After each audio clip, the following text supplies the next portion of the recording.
ஆண்டவரும் இரட்சகருமாகிய இயேசு கிறிஸ்துவின் நாமத்தினாலே யாவருக்கும் வாழ்த்துதலை நான் தெரிவிக்கிறேன். எத்தனை பேர் இந்த கால வேளை ரொம்ப சந்தோஷமாக இருக்கிறீங்க?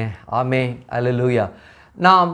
நம்முடைய தேவன் இந்த 2 மாதங்களை கடக்க பண்ணி 3வது மாதத்தில் நம்மை கொண்டு வந்து சேர்த்திருக்கிறார். கரங்களை சொல்லுங்கள். ஆமே, அல்லேலூயா. ஆமேன். 2024 மார்ச் முதல் நாளில் கர்த்தர் நம்மை கொண்டு வந்திருக்கிறார். கரங்களை சொல்லுங்கள். ஆமே.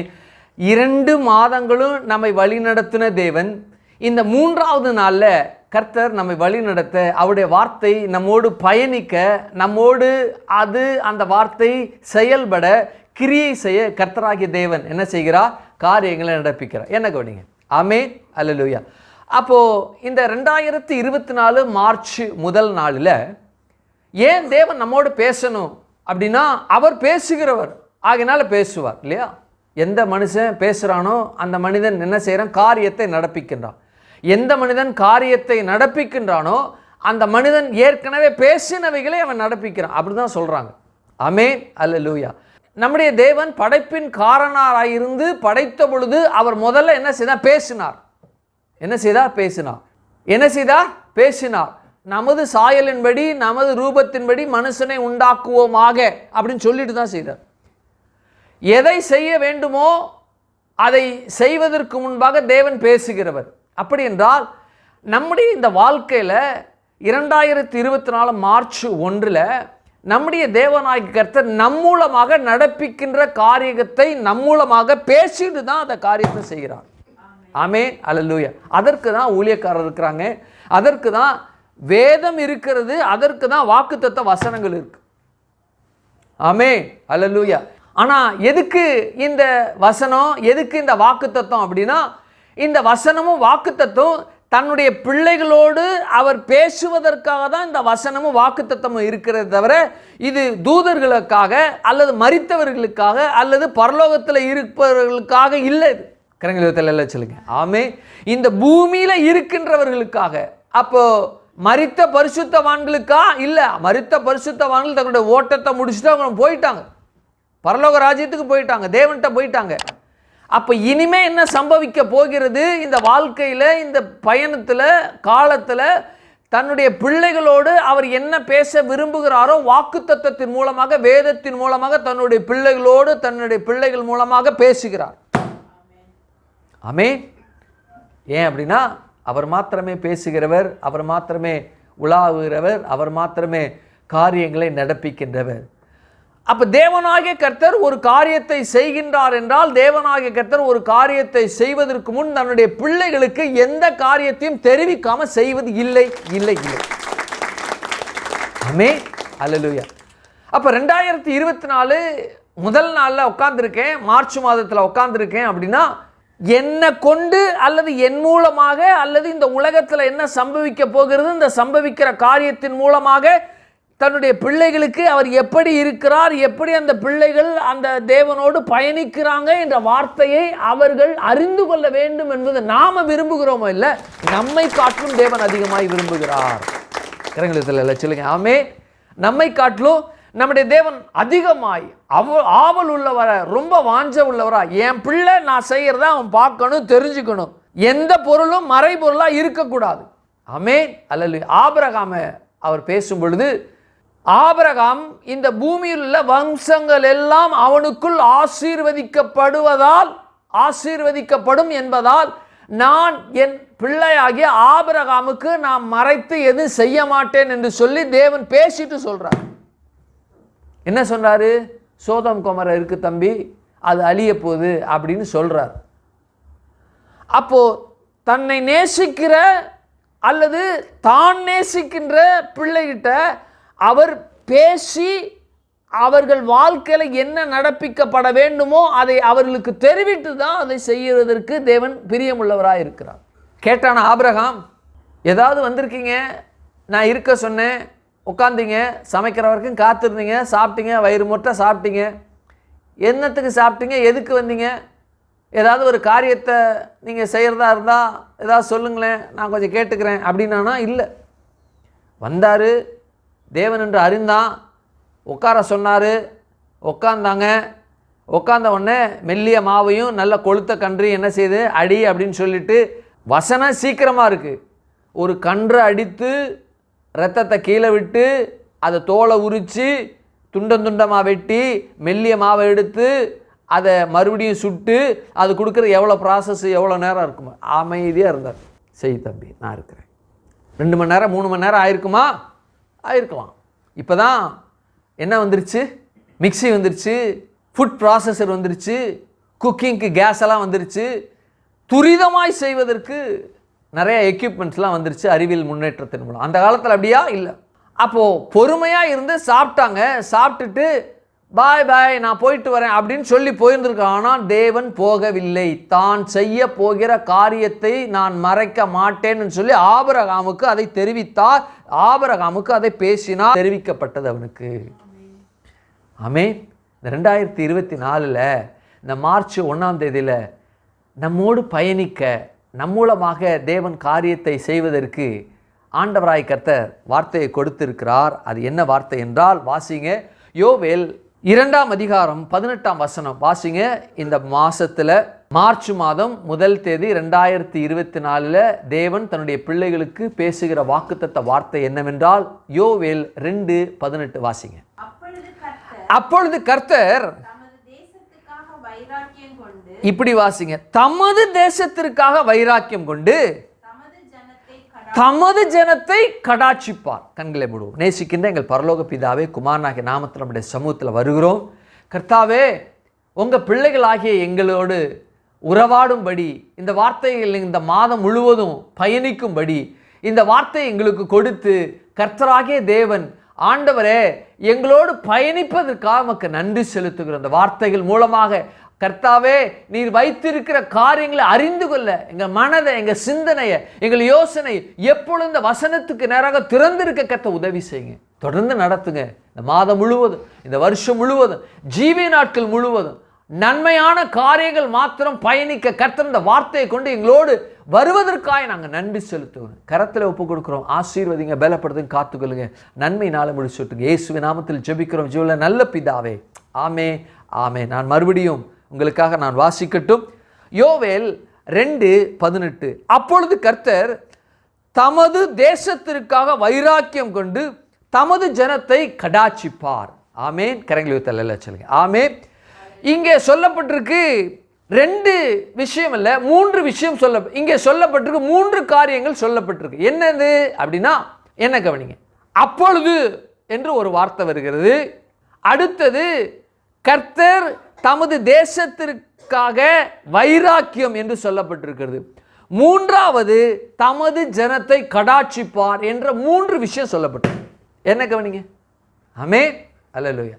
அப்பொழுது என்று சொல்லப்படுகிற அந்த வார்த்தை என்னவென்றால், ஒரு வார்த்தையானது அல்லது ஒரு சம்பவமானது ஒரு மனிதனுக்குள் பிரவேசிக்க வேண்டும் என்றால், அது நடக்க வேண்டும் என்றால், அதை அனுபவிக்க வேண்டும் என்றால் அதற்கென்று காலங்கள் இருக்கிறது இல்லையா? காலங்கள் இருக்கா?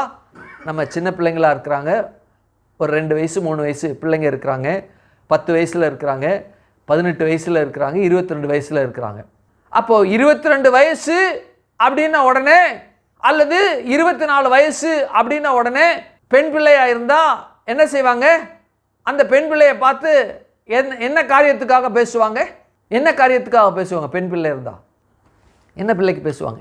எதுக்காக பேசுவாங்க? எஸ், திருமணத்திற்காக என்ன செய்வாங்க? பேசுவாங்க. ஆமே. அல்லேலூயா.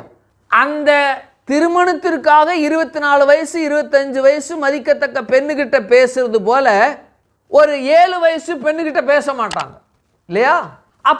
அப்பொழுது என்று சொல்லப்படும் பொழுது காலத்தை அது நிர்ணயிக்கிற அல்லது காலத்தை உணர்த்துகிற அல்லது காலத்தில் ஏதோ ஒரு சம்பவம் நடந்ததை பற்றி சுட்டி காட்டுகிறதாக இருக்கக்கூடிய ஒரு பதம் தான் அப்பொழுது.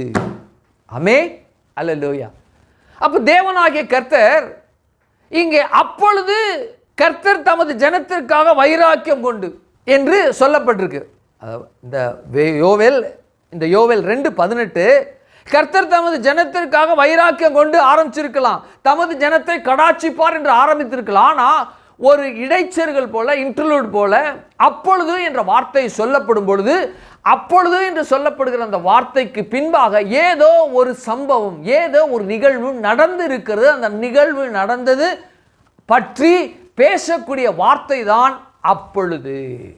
வீட்டில் பிள்ளைங்க இருப்பாங்க, அந்த பிள்ளைங்க +2 படிப்பாங்க, அல்லது 10th படிப்பாங்க, அல்லது அந்த பிள்ளை பெரியதாகி ஒரு ஃபேக்ட்ரி வச்சுருக்கும். அப்போது அந்த பிள்ளையை பார்த்து தாய் தகப்பன் பேசுவாங்க, அல்லது பிள்ளையை பார்த்து அந்த இடத்துல இருக்கிற அந்த மனிதர்கள்லாம் பேசுவாங்க. இந்த தாய் தகப்பன் என்ன பேசுவாங்க அப்படின்னா, நீ 10th முடிச்சா நல்ல ஹை மார்க் வாங்கினா நீ +1ல் 10th முடிச்சு +1ல் இந்த சப்ஜெக்ட் நீ என்ன செய்யலாம், தேர்ந்தெடுத்து கொள்ளலாம், அப்போது தேர்ந்தெடுத்து படிக்கலாம்னு சொல்லி படிப்பாங்க. அப்போ +2னா ஒரு சப்ஜெக்டை எடுத்து படிக்கிற அந்த பிள்ளையை பார்த்து பேசுவாங்க, நீ நல்ல மார்க் வாங்கினா இந்த காலேஜுக்கு போகலாம், இப்படிப்பட்ட நிலையில் இருக்கலாம், அப்போது நீ நல்ல மார்க் எடுக்கும் பொழுது, அப்பொழுது நல்ல மார்க் எடுக்கின்ற பொழுது, அப்பொழுது அப்போதான் உனக்கு கிடைக்கும், அப்பொழுது தான் கிடைக்கும். நல்ல மார்க் எடுத்தாதான் உனக்கு கிடைக்கும், நல்ல காலேஜில் படித்தாதான் உனக்கு நல்ல வேலை கிடைக்கும், அப்பொழுது தான் உனக்கு கிடைக்கும். நல்ல வேலை உனக்கு கிடைச்சதுன்னா உனக்கு நல்ல குடும்பம் அமையும், நல்ல சம்பாத்தியம் கிடைக்கும், அப்பொழுது தான் உன்னுடைய வாழ்க்கை செழிக்கும் என்று சொல்லி அந்த மகனுக்கு எதிர்காலத்தை பற்றியும் நடக்கக்கூடிய காலத்தை பற்றி விவரிக்கிறதாக இருக்கக்கூடிய வார்த்தை அப்பொழுது. அப்போ இங்கே யோவேல், அப்பொழுது கர்த்தர் தமது தேசத்திற்காக வைராக்கியம் கொண்டு, எப்பொழுது அப்படி என்றால், இந்த இஸ்ரவேல் ஜனங்கள் தேவனை விட்டு பின்மாறி அல்லது தேவனுடைய கட்டளைக்கு கீழ்ப்படியாமையினால, தேவனுடைய வார்த்தைக்கு அவர்கள் கீழ்ப்படியாமை இருந்தது நிமித்தமாக அவர்கள் என்ன செய்தாங்க, பாவம் செய்தார்கள். கர்த்தர் என்ன சொன்னார், என்னையன்றி உனக்கு வேற தேவர்கள் உண்டாயிருக்க வேண்டாம், வானத்திலும் பூமியிலும் தண்ணீரிலும் உண்டாக யாதொரு விக்கிரத்தையாகவும் சொரூபத்தையாகவும் உனக்கு உண்டாக்காமல் சேவிக்காமலும் இருப்பாக நான் கர்த்தர் என்று தேவன் சொன்னார். சொன்னாரா? சொன்னார். யாத்ராகமம் 20. அப்போ அந்த வார்த்தைக்கு என்ன செய்யணும், கீழ்ப்படியணும். முதல்ல என்னதான், நான் தான் ஃபர்ஸ்ட், என்னை தவிர உனக்கு உலகத்தில் வேற யாருமே இருக்கக்கூடாது, என்னை தவிர உனக்கு உலகத்தில் நீ கூட உனக்காக வைத்திருக்க கூடாது, இந்த உலகத்தில் என்னை தவிர உலகத்தில் உனக்கு முதல்ல யாருமே வைத்திருக்க, உன்னை கூட நீ முதல்ல வச்சுக்காத அப்படின்றார். உனக்கு ரொம்ப பிரியமாக இருக்கிற பொருளோ மனிதனோ யாரையும் வச்சுக்காத. அப்போ தன்னுடைய தேவன் தன்னுடைய பிள்ளைகளை பார்த்து சொல்லுகிற விஷயம்னா, என்னை மாத்திரம் சேவிக்கணும், எனக்காக மாத்திரம் நீங்கள் வாழணும், எனக்காக மாத்திரம் ஆராதனை, உங்களுடைய ஆராதனை எனக்காக மாத்திரம் இருக்கணும்னு சொன்னார். இவனு என்ன செய்தானுங்க, எகிப்து தேசத்துலேருந்து புறப்பட்டு வரும்பொழுதே என்ன செய்தானுங்க, மோசைக்கு என்ன ஆச்சோ எங்களுக்கு தெரியாது, ஆரோன் நீ என்ன செய்ய, எங்களை வழி நடத்துகிற தெய்வங்களை உண்டாக்கி என்ன செய்ய, எங்களுக்காக வழி நடத்து என்று சொல்லி அந்த கன்றுக்குட்டியை வார்ப்பித்தானுங்க. அப்போவே கோபம் உண்டு, அப்போவே என்ன உண்டாயிடுது, கோபம் உண்டாயிடுது. இவனுங்களாம் இப்போ செய்வானுங்கன்னு நல்லா தெரியும், செய்ய மாட்டான்னு நல்லா தெரியும். தேவனுக்கு என்ன தெரியும், தேவனுக்கு நல்லா தெரியும். அப்போ தேவனாகிய கர்த்தர் தன்னுடைய வார்த்தையின் மூலமாக ரொம்ப ஸ்ட்ராங்கா, ரொம்ப கண்டிப்பா, ரொம்ப எச்சரிக்கையோடு பேசினார். வானத்திலும் பூமியிலும் தண்ணீரிலும் எந்த சொரூபத்தை விக்கிரத்தை உண்டாக்காதீங்க. ஆனால் இவனுங்க என்ன செய்தாங்க, அதை செய்தார்கள். தோப்பு விக்கிரங்களை உண்டாக்கினாங்க.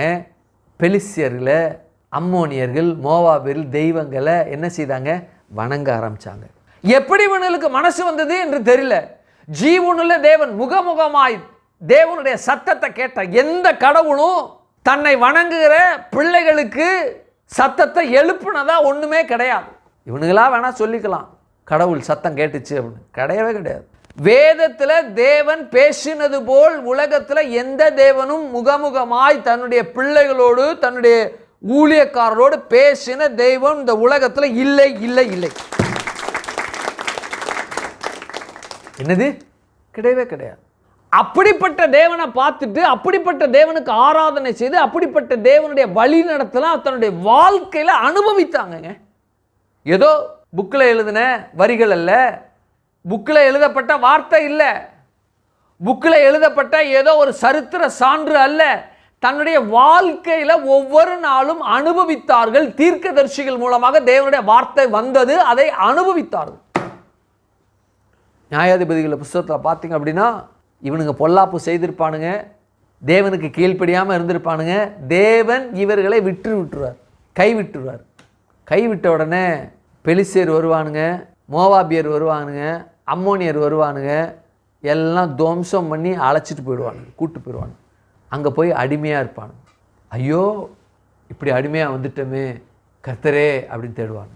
மறுபடியும் மறுபடியும் மறுபடியும் மறுபடியும் தேவனுக்கு என்ன செய்தாங்க? கீழ்ப்படியாமை பிள்ளைகள் இருந்து மறுபடியும் மறுபடியும் மறுபடியும் மறுபடியும் கீழ்ப்படியாமல் இஸ்ரவேல் ஜனங்களுக்கு தேவனுக்கு கோபத்தை மூட்டினாங்க. யோவேல் தீர்க்கதரிசி நாட்களிலும் அதைத்தான் செய்தாங்க. என்ன செய்தாங்க? எப்படிப்பட்ட காரியங்கள் அங்கே நடந்தது அப்படின்னா, அதே யோவேல் 2:13-14 பார்த்தீங்கன்னா, 12லேருந்து வாசிக்கிறேன், வாசிங்க. ஆதலால் முதல்ல வாசிங்க. ஆதலால் நீங்கள் உபவாசத்தோடும் அழுகையோடும் புலம்பலோடும் முழு இருதயத்தோடும் கர்த்தர் சொல்லுகிறார், நீங்கள் உங்கள் வஸ்திரங்களை அல்ல இருதயங்களை கிழித்து திரும்புங்கள், நீடிய சாந்தமும் மிகுந்த கிருபையும் உள்ளவர், அவர் தீங்குக்கு மனஸ்தாபப்படுகிறவருமாய் இருக்கின்றார் என்று சொல்றார். ஆமென், அல்லேலூயா. அப்போ தேவனாகிய கர்த்தர் இங்கே என்ன சொல்றார் அப்படின்னா, அவர்கள் பாவம் அதன் நிமித்தமாக அடிமைத்தனத்துக்குள்ள இருக்கிறாங்க. தேவனிடத்துல வார்த்தை வரல. அது மாத்திரமல்ல, யோவேலின் மூலமாக தேவனாகிய கர்த்தர் வார்த்தையை பேசுகிறார். என்னவென்றால், ஆதலால் நீங்கள் இப்பொழுதே உபவாசத்தோடு அழுகையோடு புலம்பலோடு உங்கள் இருதயத்தோடு என்னிடத்தில் திரும்புங்கள் என்று கர்த்தர் சொல்றார். திரும்பிட்டு அங்க நீங்கள் உங்கள் வஸ்திரங்களை அல்ல உங்கள் இருதயங்களை கிழித்து என்று சொல்லப்பட்டிருக்கு. என்ன கவனி, உங்கள் வஸ்திரங்களை அல்ல இருதயத்தை. ஏன் வஸ்திரங்கள் அப்படின்னா, அந்த காலத்தில் ஒரு பழக்கம் இருந்துச்சு. என்ன பழக்கம் அப்படின்னா, ஒரு பொல்லாத ஒரு சம்பவம் நடக்குது. 2 விதமான சம்பவம். ஒன்று, இவர்கள் கீழ்ப்படியாமல் போனது நிமித்தமாக மாற்று ராஜா, வேறொரு ராஜா வந்து இவர்களை அடிமைப்படுத்தி அடிமைத்தனத்துக்குள்ளாக இவர்கள் போகும் பொழுது என்ன செய்வாங்க? வஸ்திரத்தை கிழிச்சுக்குவாங்க. இவங்க மாத்திரம் இல்லை, அந்த நாட்களில் உள்ள ராஜா இன்னொரு ராஜாவை மேற்கொண்டு வரும்பொழுது அந்த ராஜா இறந்து விட்டார் என்ற செய்தி அந்த ஊர் ஜனங்களுக்கு அல்லது அந்த நாட்டு அந்த மக்களுக்கு தெரியும் பொழுது, அந்த மக்கள் உண்மையிலே ராஜாவை நேசிப்பார்கள் என்றால், அந்த ராஜா மரித்தது நிமித்தமாக ஐயோ என் ராஜா போயிட்டாரே அப்படின்னு சொல்லிட்டு வஸ்திரங்களை கிழித்து கொள்கிற அந்த பழக்கம் அந்த நாளில் இருந்துச்சு. ஏன் அந்த வஸ்திரத்தை கிழிக்கணும் அப்படின்னா, அந்த நாட்களில் வஸ்திரம் என்பது மிக உயர்ந்த ஒரு பொருளாய் கருதப்பட்டது. இப்போ தான் கோட் இருக்குது, ஷர்ட் இருக்குது, பேண்ட் இருக்குது, எல்லாம் கத்திரிக்கோள் வச்சு எல்லாம் அழகாக தச்சு என்னென்னவோ டிசைனாக வகை வகையாக ரகரகமாக ஜனங்கள் என்ன உடுத்து வைத்து கொள்கிறார். அந்த நாட்களில் வஸ்திரம் என்பது ஒரு மிகப்பெரிய ஒரு சொத்து. என்னது? மிகப்பெரிய சொத்து. முதல்ல என்னது? ஆடு மாடுகள் முதல் சொத்து. இரண்டாவது அவருடைய விளைச்சல், அதற்கப்புறம் அவருடைய உணவு, நான்காவது அவர்களுடைய வஸ்திரம் ரொம்ப மிக முக்கியமானது. சோறு இல்லாமல் இருந்துடலாம், விளைச்சல் இல்லாமலே இருந்துடலாம், ஆனால் வஸ்திரம் இல்லாமல் எந்த மனிதனும் என்ன செய்ய முடியாது? வெளியில் வர முடியாது. ஏன்? நிர்வாணமாக இருப்பான், அதனால் வர முடியாது. நல்ல நிலையில் இருக்கிறவளை பற்றி பேச. அப்போ வஸ்திரம் என்பது சொல்லப்படும் பொழுது, இந்த உலகத்தில் ஒரு மனிதன் அந்தஸ்த, ஒரு மனிதனுக்கு அவன் வாழ்கின்ற நிலைமையை அந்த வஸ்திரம் என்ன செய்கிறதுனா அழகாக விவரித்து எடுத்து காட்டுகிறது. சாதாரண ட்ரெஸ்ஸு 75 ரூபா 80 ரூபா கூட பிளாட்ஃபார்ம்லலாம் ட்ரெஸ்ஸு வச்சுருக்கு, விற்கிறாங்க. அதை வாங்கிறதுக்கு அந்த 70 ரூபா 80 ரூபா அல்லது 100 ரூபா கொடுத்து வாங்கக்கூடிய ஜனங்களும் இருக்கின்றார்கள், போடுகிறார்கள். அதற்கப்புறம் ஒரு சில நல்ல ஒரு கடைகளில் போய் நல்ல ஒரு ஷாப்பில் ஒரு 600, 800, 1000 ரூபாய்க்கு ட்ரெஸ் வாங்குகிறாங்க, ஷர்ட்லாம் வாங்குகிறாங்க. அதற்கு ஜனங்கள் இருக்கிறாங்க. ஒரு சில பேர் 2000, 3000, 4000, 5000 ஷர்ட்டுக்கு மாத்திரம் அதற்கு ஜனங்கள் இருக்கிறாங்க. அவங்களுடைய அந்த பணத்தினுடைய அந்த தகுதிக்கு ஏற்ப மாதிரி வாங்குகிறாங்க. சில பேர் ஒரு ஷர்ட்டை 4 கோடி 3 கோடி என்று வாங்குகிற ஜனங்களும் இருக்கின்றார்கள், போடுகிறார்கள். அப்படிப்பட்ட நிலையில் இருக்கின்றவர்களும் இருக்கிறாங்க. அப்போ வஸ்திரம் என்பது ஒரு மனிதனுடைய நிலைமையை அல்லது ஒரு மனிதனுடைய வாழ்வின் தன்மையை, அந்த வஸ்திரம் என்பது ஒரு மனிதன் அவனுடைய செல்வத்தை அடிப்படையாக கொண்டு அந்த வஸ்திரமானது அவர்களுக்கு என்ன செய்யப்படுகிறதுனா வாங்கப்படுகிறது, உபயோகப்படுத்தப்படுகிறது. அதை கொண்டு அவர்களை நிலைமையை அறிந்து கொள்ள முடியும்.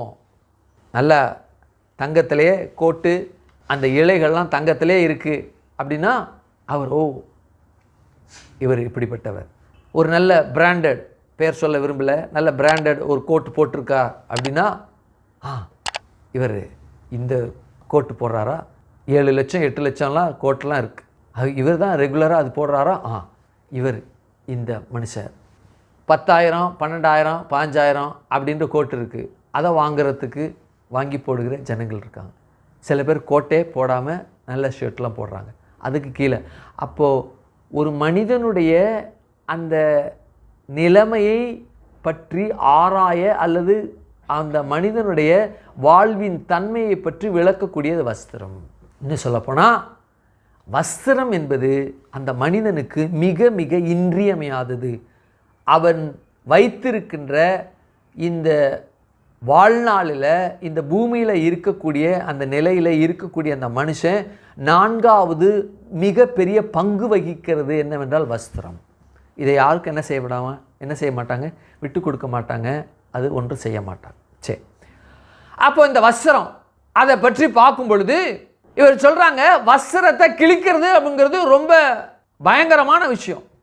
நான் சின்ன பிள்ளையில் இருக்கும்போது 10th முடிஞ்சிச்சு அப்படின்னா அதுக்கப்புறம் 11th போக போகிறோம், 11th எங்கெங்கே போக போகிறோம், என்னென்ன பண்ண போகிறோம் அப்படின்னு தெரியாது. ஃபைனல் எக்ஸாம் போது என்ன செய்வாங்க, ஒருத்தர் சட்டையை கிழிச்சிக்கிட்டு என்ன செய்வாங்க வருவாங்க. +2 முடிக்கும் பொழுது அதே மாதிரி தான் என் சட்டையை கிழிச்சிட்டான். நான் கிழிச்சேன்னா என்னென்னு தெரியல, கிழிச்சிருப்பேன்னு நினைக்கிறேன். நானும் கிழித்தேன், இன்னொருத்தரும் கிழித்தான். அப்போ கிழிச்சிட்டு அப்படியே கிழிஞ்சதோடு வர்றதை பார்க்கும்போது எல்லாம் சிரிப்பாங்க. எதுக்கு சிரிக்கிறாங்க, இன்னையிலேருந்து இவங்களுக்கு +2 முடியுது, இன்னைக்கு காலேஜ் போக போகிறாங்க, இதை செலிப்ரேட் பண்ணியிருப்பாங்க, நாமளும் இது மாதிரி தானே ஒரு நாள் செலிப்ரேட் பண்ணியிருப்போம் என்று சொல்லி சிரிக்கிறவங்க அதை நினைத்து அவங்க சிரிப்பாங்க. பைத்தியம் மாதிரி போகிறானே இப்படி கிழிச்சிக்கிட்டு அப்படி பார்க்க மாட்டாங்க. அல்லேலூயா. அப்போது வஸ்திரங்க கிழிக்கிறது என்பது இந்த நாட்களில் ஒரு பெரிய விஷயமா இருக்கிறது இல்லை. ஏதோ ஒரு காரியத்துக்கு, ஏதோ ஒரு இதுக்கு சண்டையில் கிழியலாம், சந்தோஷத்துலேயும் கிழியலாம் இல்லையா. ஆனால் இங்கே கிழிவது என்று சொல்லப்படுகிறது, நீ உன்னுடைய நிலைமை சரியில்லை, நீ வாழ வேண்டிய நிலத்தில், வாழ வேண்டிய இடத்தில் நீ வாழவில்லை, நீ வாழ வேண்டிய தேசத்தில் நீ சரியாக வாழலை. ஆகையினால நீ வாழாதபடிக்கு இருக்கின்றபடினால உன்னை அடிமைத்தனத்தில் வச்சு உன்னை என்ன செய்கிறான்னா கீழ்ப்படுத்துகிறான், அவமானப்படுத்துகிறான். என்ன செய்கிறான், அவமானப்படுத்துவது. அப்போ இங்கே எதற்கு இவங்க கிழிக்கணும் அப்படின்னா, தேவன் எங்களை கைவிட்டுட்டாரு, ஆகவே இந்த தேவன் எங்களை பாதுகாக்க மறந்துட்டாரு என்று இல்லாம நாங்கள் அவரிடத்தில் துன்மார்க்கமாய் தேவன் சொல்லுகிற வார்த்தைக்கு நாங்கள் கீழ்ப்படியாமல் இருந்து இந்த வார்த்தை நிமித்தமாக, கீழ்ப்படியாமை நிமித்தமாக நாங்கள் இப்பொழுது கஷ்டத்தை அனுபவிக்கிறோம்.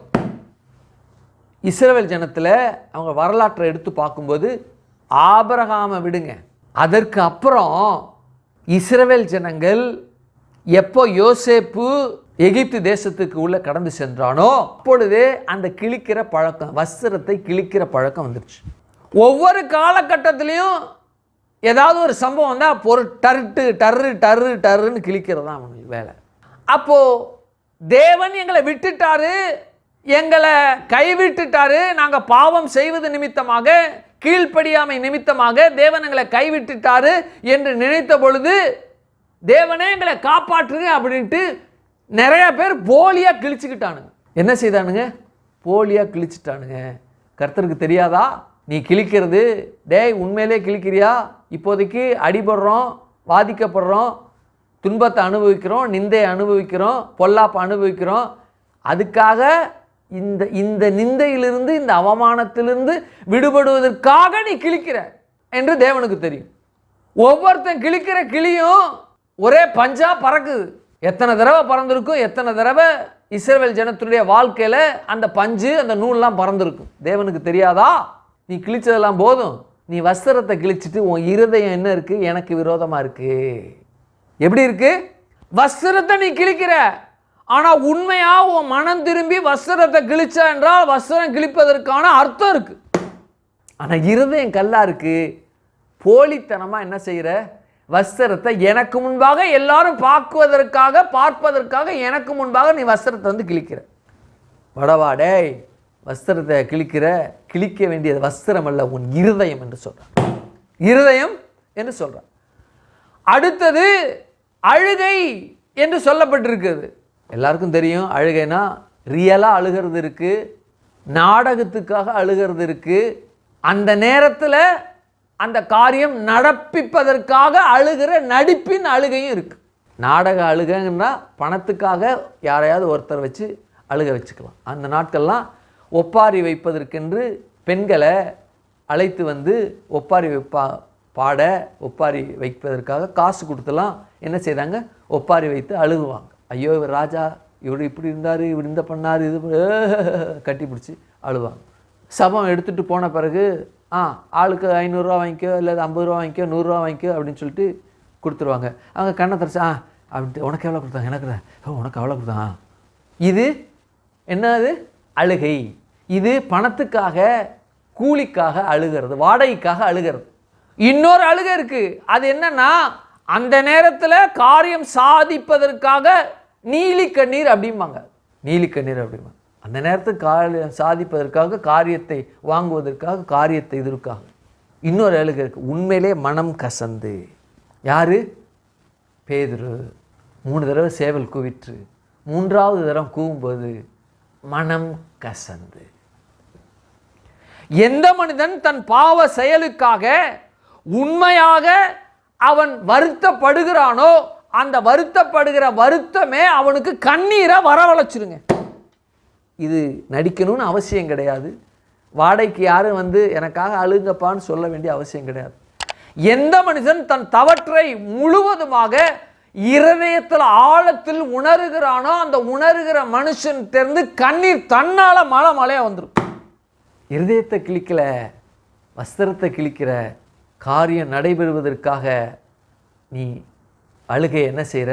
நாடகமாக நடிக்கிற அப்படின்ற.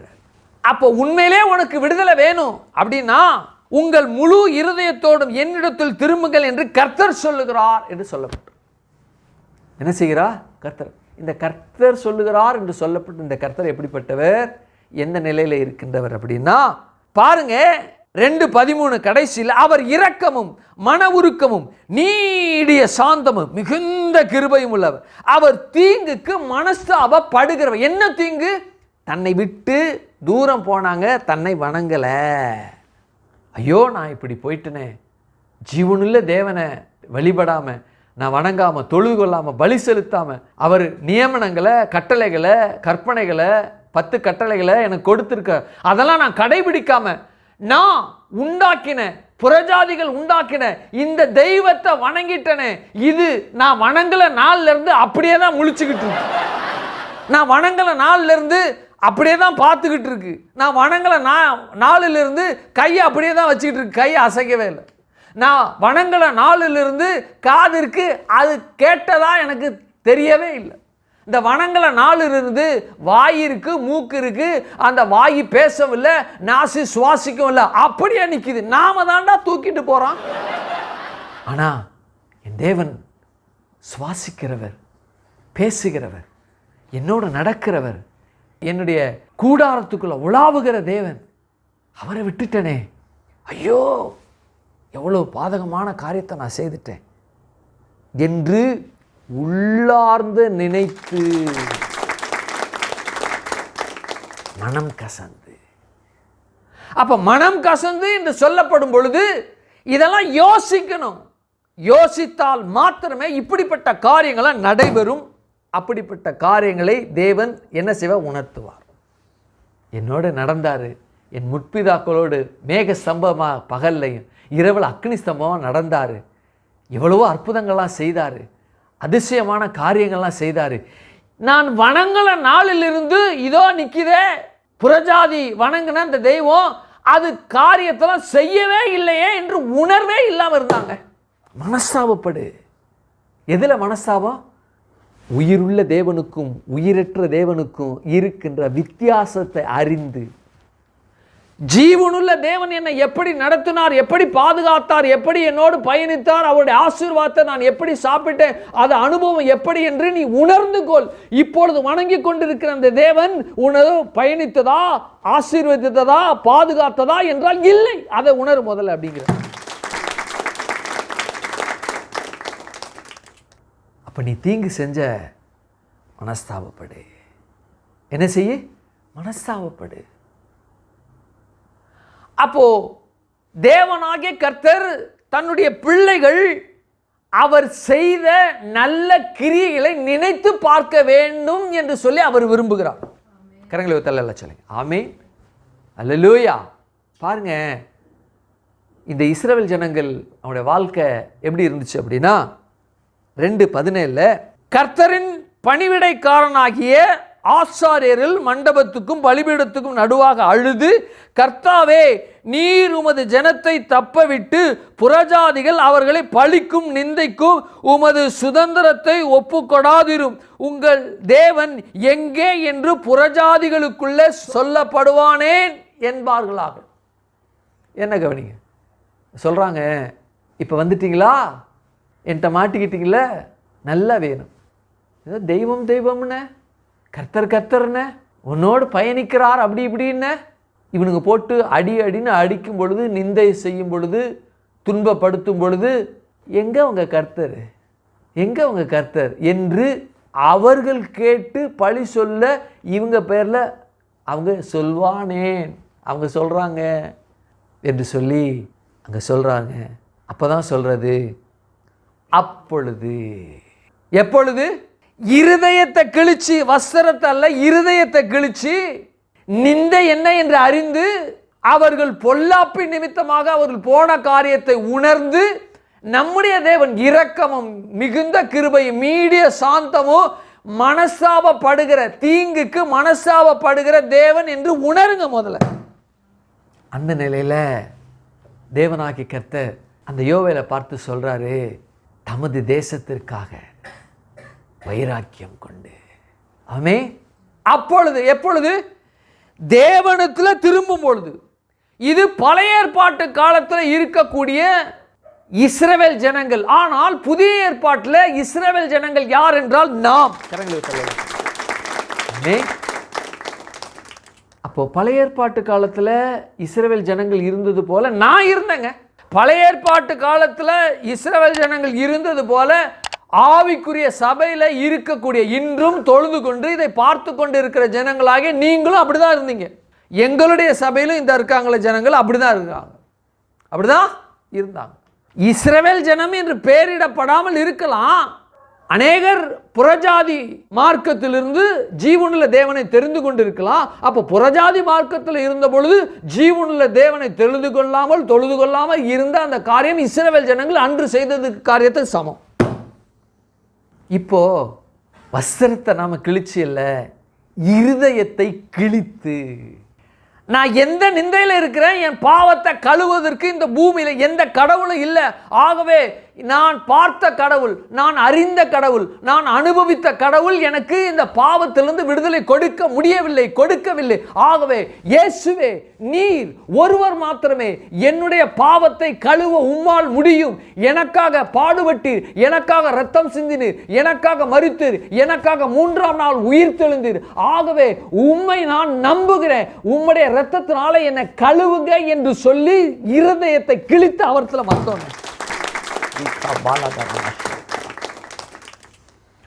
இருதயத்தை கிழித்து வந்ததுனால ஒரு வார்த்தை நமக்குள்ள பயணித்தது. அது என்னவென்றால், அவர் இரக்கமும் மன உருக்கமும் நீடிய சாந்தமும் மிகுந்த கிருபையும் உள்ளவர் என்று சொல்லப்படுகிற 2:13 என்னுடைய வாழ்க்கையில, உங்களுடைய வாழ்க்கையில், நம்முடைய சபையில் இருக்கிற ஒவ்வொரு பிள்ளைகளுடைய வாழ்க்கையிலும் பயணித்தது. அவர் இரக்கம் இல்லாம, மன உருக்கம் இல்லாம, நீடிய சாந்தம் இல்லாம, மிகுந்த கிருபை இல்லாம, தீங்குக்கு மனஸ்தாபப்படுகிற தேவனாய் இல்லாமல் இருந்திருப்பார். ஆனால் நாம் ஜீவனுள்ள தேவனை இன்று ஆராதித்து தேவனுடைய சபையில் இருக்க முடியாது. ஆமென். பழைய ஏற்பாட்டு காலத்தில் இஸ்ரவேல் ஜனங்கள் எப்படி இருந்தாங்களோ அதை போல நான் வாழ்ந்தேன், நான் இருந்தேன். நீங்களும் இருந்தீங்க, நீங்களும் அப்படிதான் வாழ்ந்தீங்க. அப்பொழுது அந்த வார்த்தையானது என்னில் பயணித்து முடிந்து விட்டது.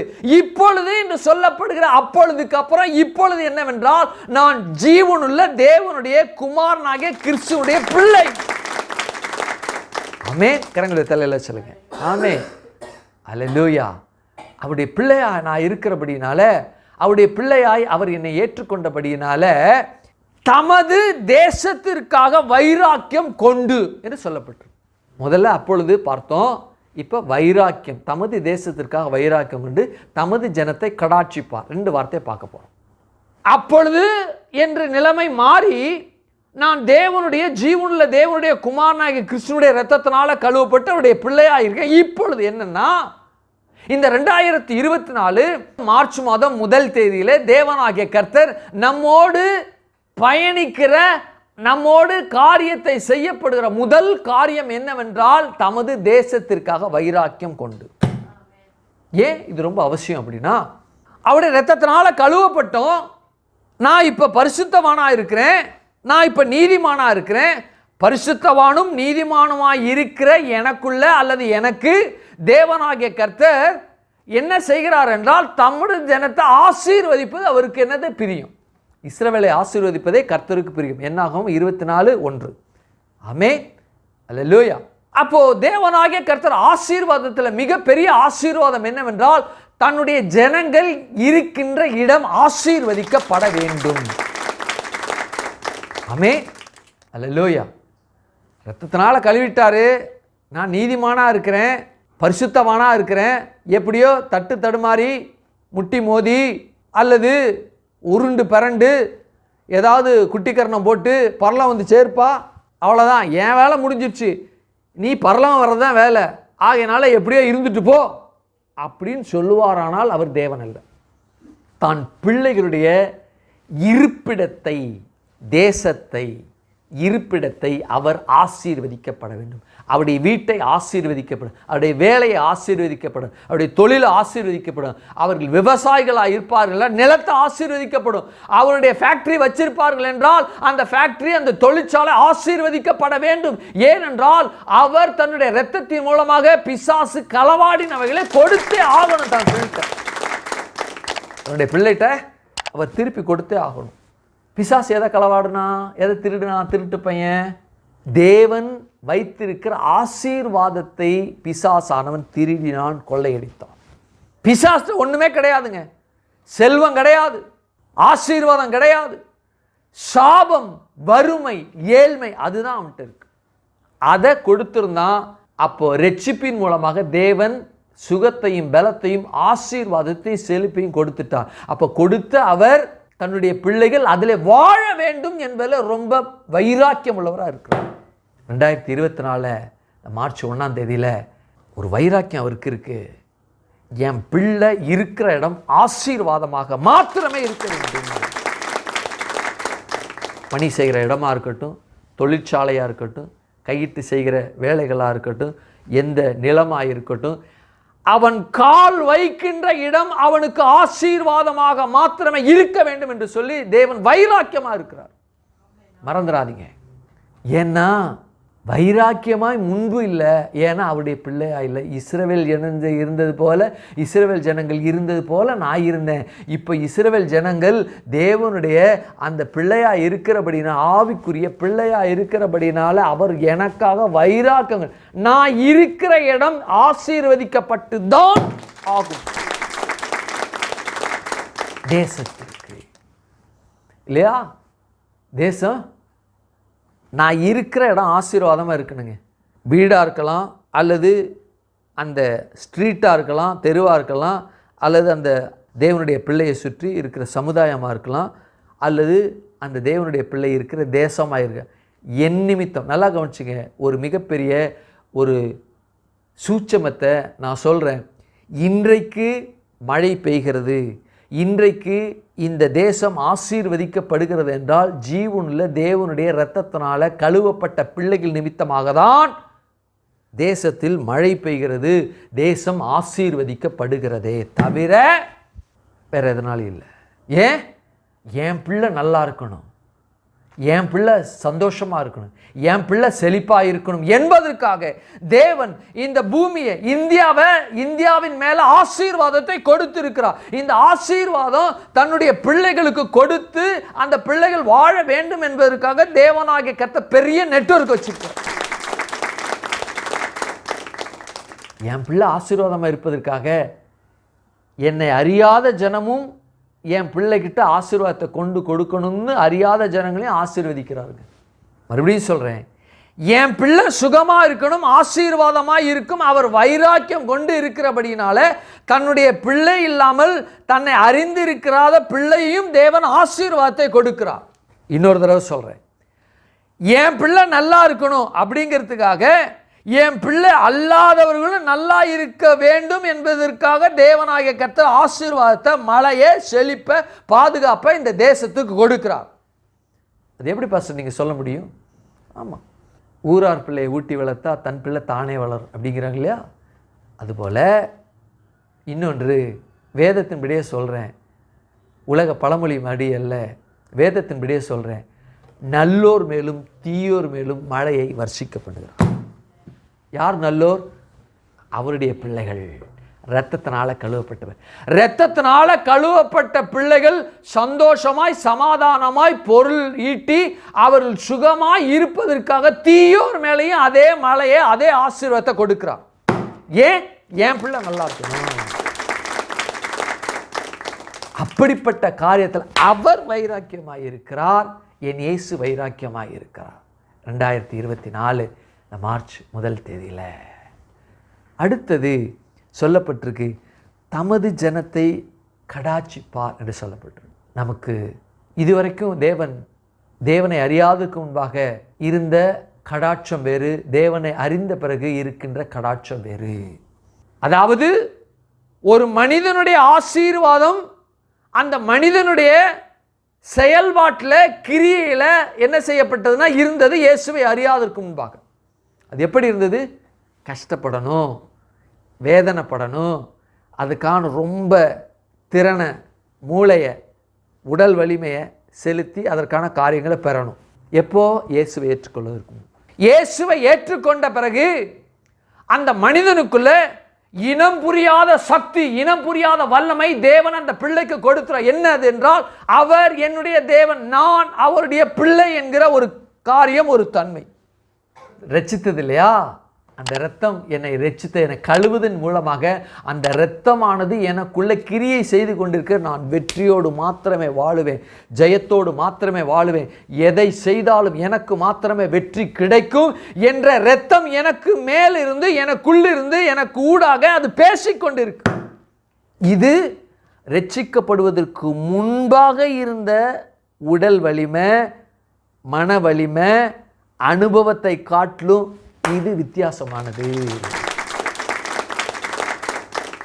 சுலபமாக எடுத்துக்கொள்ளலாம், சுலபமாக வரும். சொல்லுவாங்க, எவ்வளவோ காரியம் பார்த்துருக்கேன், நாங்களும் கஷ்டப்பட்டு ஆடி ஊடி ஏதோ பண்ணிக்கின்னு குட்டிக்காரணம் போட்டுலாம் பார்க்குறோம், ஆனால் நீங்கள் சர்வசாதாரணம் அப்படியே போயிட்டே இருக்கீங்க. காரணம் தேவனுடைய பிள்ளை என்கிற ஸ்தானம்.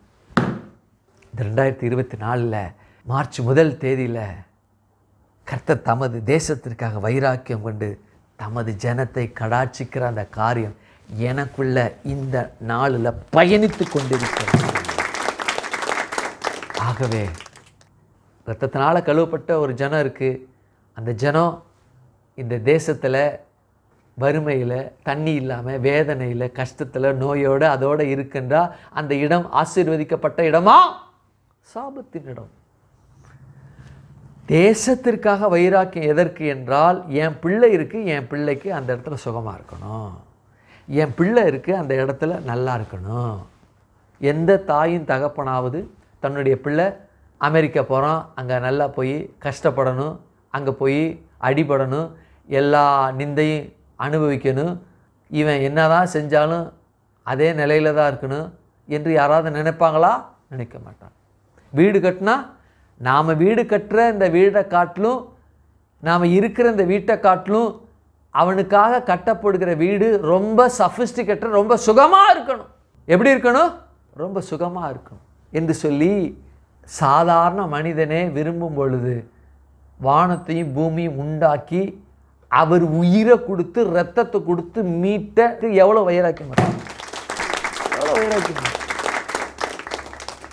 அவன் இருக்கிற இடமும் அவனும் கடாட்சிக்கப்பட வேண்டும், ஆசீர்வதிக்கப்பட வேண்டும் என்ற ரீதியில் இந்த 2024 மார்ச் 1 தேதியில் தேவன் நம்மோடு பேசுகிறார். இது ஒவ்வொரு நாளும், இந்த மாதம் முழுவதும், ஒவ்வொரு நாளும், ஒவ்வொரு வாரமும், மாதம் முழுவதும், ஏன் ஜீவ நாட்கள் முழுவதும் நம்மோடு பயணிப்பதாக கண்களை மூடுவந்த கால வேலை. ஹல்லேலூயா. நேசிக்கின்ற எங்கள் பரலோக பிதாவே, குமாரனாகிய நாமத்தினுடைய சமூகத்தில் நாங்கள் வருகிறோம். கர்த்தாவே, கர்த்தாவே, நீர் இந்த நாளில் எங்களோடு கூட இந்த வார்த்தையின் மூலமாக ஆண்டவரே யோவேல் 2:18 படி எங்களோடு கூட கர்த்தாவே நீங்கள் பயணிப்பதற்காக உமக்கு நன்றி. அப்பொழுது கர்த்தர் தமது தேசத்திற்காக வைராக்கியம் கொண்டு ஹல்லேலூயா தமது ஜனத்தை கடாட்சிப்பார் என்ற வார்த்தையின்படி ஆண்டவரே இந்த நாள் முழுவதும், இந்த வாரம் முழுவதும், இந்த மாதம் முழுவதும் கர்த்தாவே எங்களோடு கூட கர்த்தர் நீங்க பயணிப்பதற்காக நன்றி செலுத்துகிறேன். கர்த்தாவே, வலைதளங்கள் யூடியூப்ல பார்த்து கொண்டு இருக்கிற ஜனங்களும் இந்த வார்த்தைகளை உள்குள்ள பயணித்து அவர்களும் இப்படிப்பட்ட நிலையில வாழத்தக்கதாக அவர்களை மாற்றிவிட்டதற்காய் ஸ்தோத்திரம். எங்கள் சபையில புதிதாக வந்தவர்களும் ஆண்டவரே இந்த வசனம் அவளுக்குள்ள பயணித்து ஆண்டவரே பழைய ஏற்பாட்டு காலத்துல யூதர்கள் இஸ்ரவேல் ஜனங்கள் இருந்தது போல அவர்கள் இருந்தார்கள். ஆண்டவரே புதிதாக வந்தவர்களும் உம்மை அறிந்து கொள்ள ஆண்டவரே ஹல்லேலூயா புதிய இந்த மாதத்துக்குள்ள நுழைந்த அவர்களுக்குள்ளேயும் ஆண்டவரை ரட்சிக்கப்பட்ட அனுபவம் பெற்றுக்கொண்டு இந்த வார்த்தை அவளுக்குள்ள பயணிக்க கர்த்தர் நீங்க உதவி செய்திருக்காம நன்றி செலுத்துகிறோம். ஆசீர்வதிங்க, பலப்படுத்துங்க, காத்துக்கொள்ளுங்க, நன்மையினால முடிச்சு விட்டுங்க.